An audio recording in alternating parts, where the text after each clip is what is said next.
यस्तै हो साथीहरू, आजको कमाइ चाहिँ खासै धेरै छैन है। 400 रुपियाँको पेट्रोल हाल्यो अनि जम्मी कति होला र अब हेरौँ। अब दिनभरिको कमाइ 5, 10, 15, 16, 17,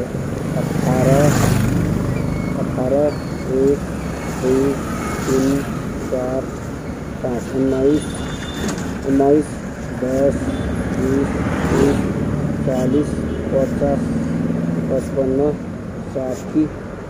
60, 65 उता 400, 2400 जति जम्मा जम्मी 2400 गरेर 2400 हाल्नु होला। पेट्रोल हालेर यति बच्यो। अब यसमा चाहिँ यो 1500 चाहिँ मेरो घरको प्यारी बुढीले फपक्क लगेर दिनुपर्छ। अनि मात्रै खुसी हुन्छ। देउटा नत्र पनि लास्ट देउटा बिस्किन्छ नि। अनि यो चाहिँ आफूलाई खर्च पानी।